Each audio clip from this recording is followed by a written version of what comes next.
evening, everyone. And today we are going to cover the another part of the logical function. So, in my previous lecture, I covered the number of component of the logical, like if else if, how we are going to calculate the things by using the if else if. And now the second part is the switch case. So today in this part, I'm going to tell you how you can use the switch case in when you want to make some decision. So let us see the screen.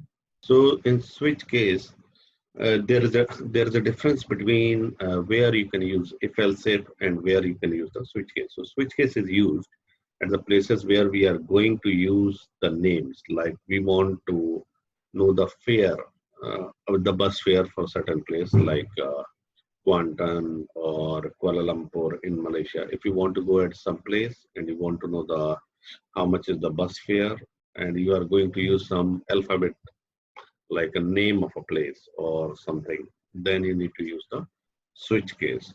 Switch case is not normally used for the numbers. Whenever we want to use numbers like 60, 50 or any numerical value, then it is better to use the if else if. But if we want to use some alphabetical name, then it is better to use the switch case. More or less the way switch case works is still the same way like the if else if, but we are going to give the alphabets. Okay. So here you can see the general structure of the switch case, that the first word we use is switch, we give the name of the variable, then there is a case option 1, code to be executed if variable is exactly equal to option 1. Means when you are going to give the name exactly same as the option 1, then this case will be solved. Then is a case 2, case 3. So you can have a number of cases, case 1, case 2, whatever options you want to have, you can have. If the user is giving something which is not in the list, then at the end you need to use otherwise. So like switch, then case 1, case 2, case 3, case 4, and the last is the otherwise. So if the user is giving some name or something which is not in the list, so then it will be otherwise and end. So here we are going to see one example in Matlab. Share the screen for the switch case. So here you can see one example for the switch case that is a good practice for doing the coding. You need to write down the CLC and clear. Then you can type city is equal to input, enter the name of a city in single quote to find the bus fare. So switch city, case 1 is Kuantan, case 2 is Penang, case 3 is Kuching, and the other one. So you can type the similar kind of a program in which you need to, the first is you give the input. So the user can give some input, and then you can write down case, give the name of one city, case 2, second city, case 3, third city. And in the last, if suppose user is giving some name which is not in the list, can become in the otherwise. So let's, you can try on the Matlab. You can open the script file and can write down this program. Then you can run the program. So here you can see it is saying that enter the name of a city in a single quote to find the bus fare. So I want to know the bus fare for Kuantan. Kuantan, single quote, enter. So it is giving me that the bus fare for Kuantan is 5 ringgit. Now I will run again the program. I will write down, suppose I want to go Kuching, Kuching. Then the program will say stay home and study because in Malaysia, Kuching is in another island where we cannot travel by bus. So option is stay home and study. So another example we can try, I can write down Kuala Lumpur.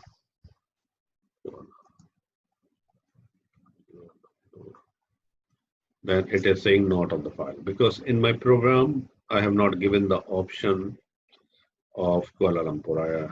So the program will say that it is not in the file. So switch case is very simple that you can give the input, you can give the number of the cases, case 1, case 2, case 3, case 4, whatever number of cases you want.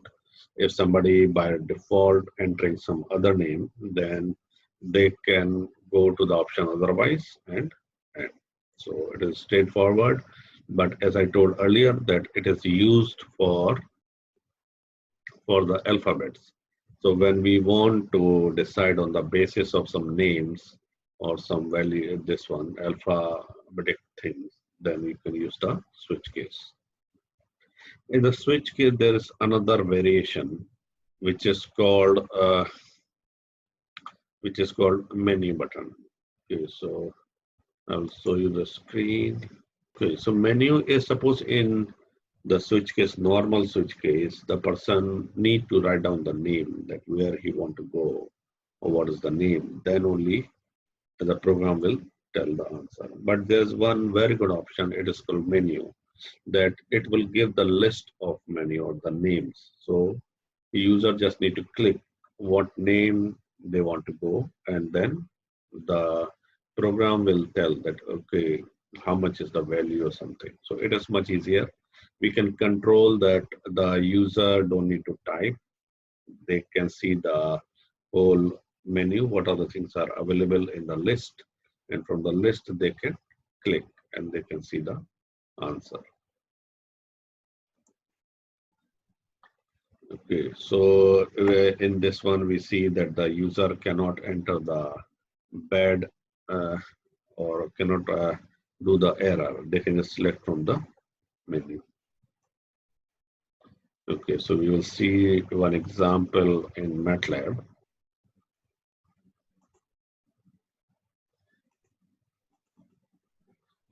Okay, so here we can see the example for the menus. So you can see the program. You can open the script file and can write down the program.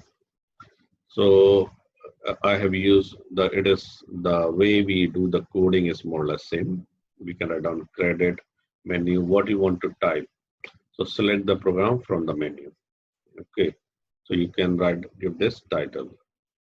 Then I want to know that how many credit hour is needed to get the degree for chemical engineering, civil engineering, computer engineering, electrical or product engineering. So each engineering program requires different number of credit hours. So I want, suppose there is some new students are entering into the university and they want to know that how many credits hour they need to pass to get the degree. So this is a simple program. So here you can see the credit, switch credit. Case 1 is 132 credit chemical engineering, then second is a civil engineering 130 case, then is a case 3 is 122 case 4. So here you don't need to write down the name like in the previous switch case. Yeah, we need to write down the name of the Quanta and Kuala Lumpur and all these things. But in this one, we don't need to write down the name. We can just say that first option is this credit, second option is this credit, third option is this credit, and then we can run the program. So we will see, we will run the program. Okay, so here you can see on the screen that it is one screen is coming out. Select the program from the menu, chemical engineering, civil engineering, computer, whatever program the user want to use it. So we can say that somebody want to do civil engineering. So civil engineering, it will say that the credit hour needed is 130. We can run the program again and somebody want to know how much is the credit hours for the electrical engineering. So they can just click the electrical engineering and we can see 128 credit. So in some way, the switch case with the menu is very good. It is easier to do it. In the beginning, you can write down menu and then you give the choices, chemical engineering, civil engineering, whatever engineering you want.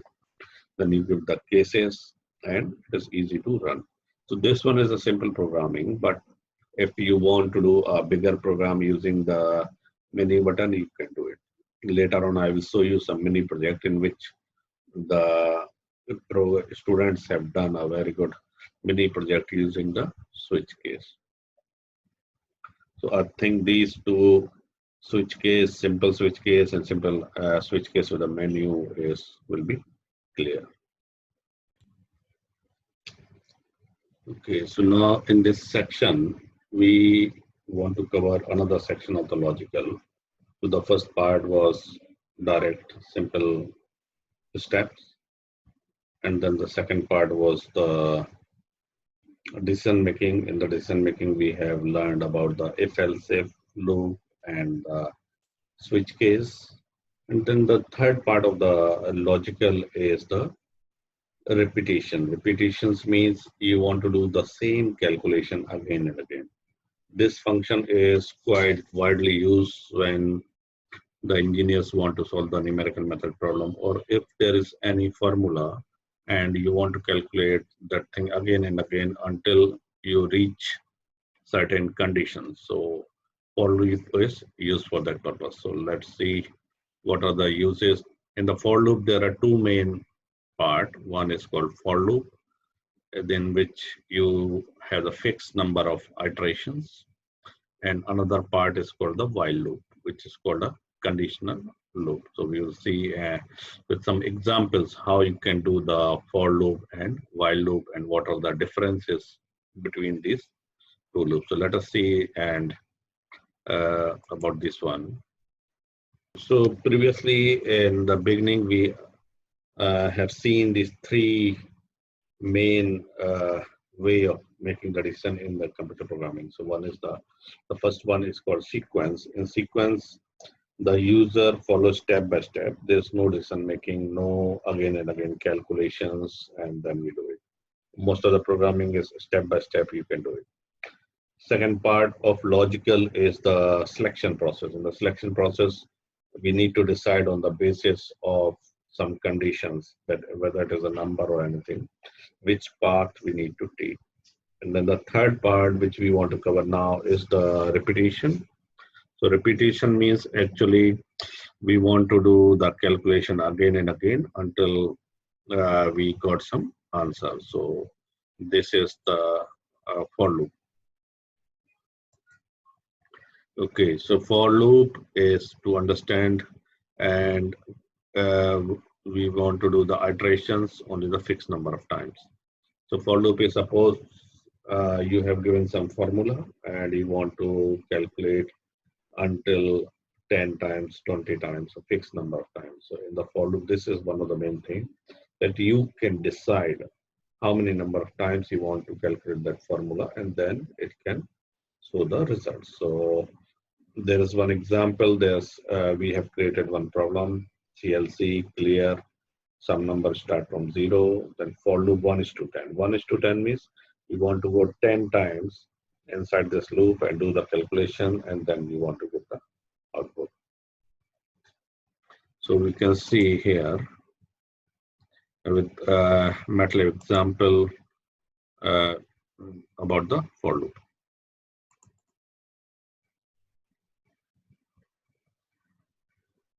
Okay, so this one is a simple example. Here we want to see CLC clear, some numbers. We have written one program, some numbers. We have created one variable that is equal to some number is equal to 0. And then for I is equal to 1:10. So we have given the number that we want this loop to iterate 10 times. So 1, 2, 3 like this one. And we have given one formula, some numbers plus I. So you can see that when the program will run, when it will come 1, then some number is 0 plus 1, so 1. Then second time I will become 2. So 2 plus some number, 2 plus 3, 5. So it will keep on rotating 10 times and then it will give you the answer. So it is a simple program. You can stop the screen here and can write down this program in your script file. Then you can run the program. So you can see here, when we run the program, then in the command window, all the answers will come. So it will start with the sum number is equal to 1. Then sum number is equal to 3, 6, and then it will keep on giving the output. So for loop is very easy. You just need to give the initial, in the beginning, you can declare the initial conditions of what are the things you want to calculate. Then you define how many number of times you want to do the iterations. It is uh, quite often used in the numerical method when we need to calculate a number of error or different kind of things. So this is one example. Another example we can see for the for loop is uh, how to convert degree into the radians. So this one is a simple program. If you want to type, you can type it. CLC clear for K, we have created a one variable K is equal to 1 is to 36. Then degree, so K is equal to 1, so 10 degree. Then we use the formula to convert degree into radian. We are using the standard formula degree into pi upon 180 to convert into radian. Then we want to see the result in terms of table and plot. So plotting, we will also cover in another chapter on the plotting, in which I will tell that how we can use the different plotting into the Matlab, and then the display and F printer. So some of these things will be covered in the plotting in the output, so you can know that how you can write down the fprintf and display. But for this chapter, you can see that you can give the formula, then you can see you want to print the table and plot. Plot is same that you want the graph between degree and radian. Display means what are the things you want to display on the screen. So degree to radians or these things you can see. So we can run the program. So you can see in the command window that it is creating a table.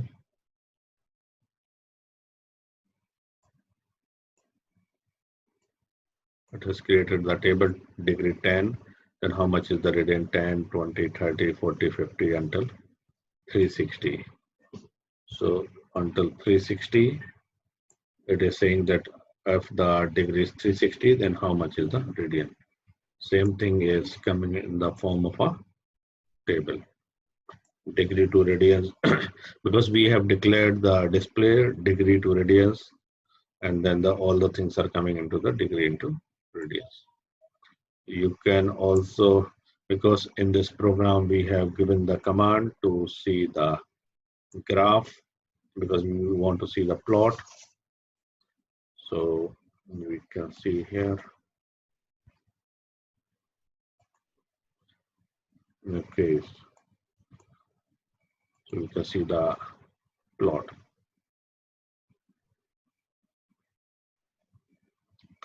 Okay. Now, so this one is an, okay, so this one are the example for using the for loop. So as I told earlier that in the for loop, you can put the formula and you can decide how many times you want to do the iteration. So it can iterate and then at the end, it can give you the results. So this one is simple for loop. Another part of the repetition is called the while loop. The difference between the for loop and while loop is, in while loop, we don't define that how many number of times you can do the calculations. It is a condition. It is called a conditional loop. We give certain condition that, okay, you go round and round until you meet the condition. Once you are fulfilling the condition, then you can go inside. So it is called the conditional loop. So we can see a little bit of the slides some values.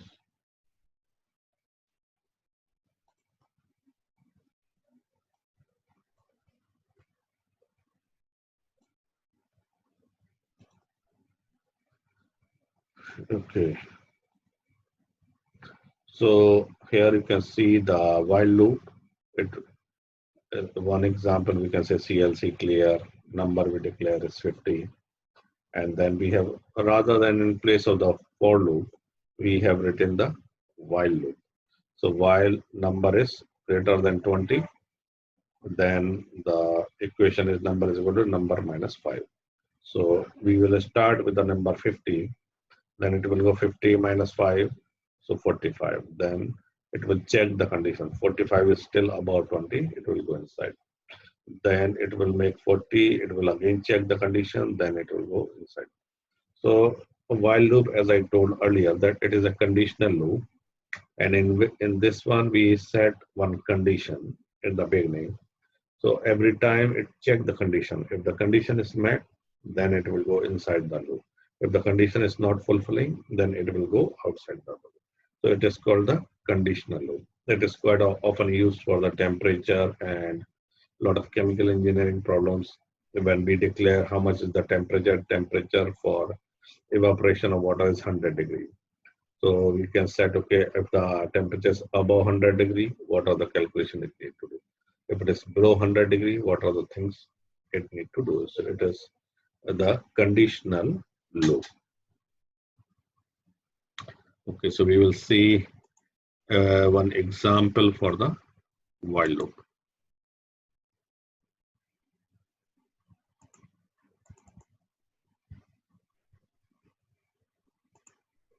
Okay, so this one, you can see we have written one problem that number is equal to 50, and we have set up the condition number about 20. So 50, it will run, it will make 50 minus 5, 45, then it will check. If the 45 is about 20, it will go again inside, then it will become 40, then 35 until it is about 21. Once it is out of this one condition, then it will not go inside, it will go outside. So it is called the conditional loop. So we can see by running the program. So you can see in the command window, first it is 50, then 45, 40, 35, 30, 25, 20. Once it go below 20 or something, it will not go inside the loop and it is coming out of the loop. So this one is the while loop. So here you have seen two main repetition structure. One is for loop, which is used when you know that how many number of times the program need to go inside the calculations, or no number of times the program need to do the calculation. Another repetition is the while loop. It works more or less same like the for loop, but it is called a conditional loop. In the beginning, we give the conditions, and if the condition is met, then it will go inside the loop and do the calculations. Once the condition is not meeting, then it will go out of the loop. So these are two main main structures for the repetition. So here in the logical chapters, we have covered most of the important component is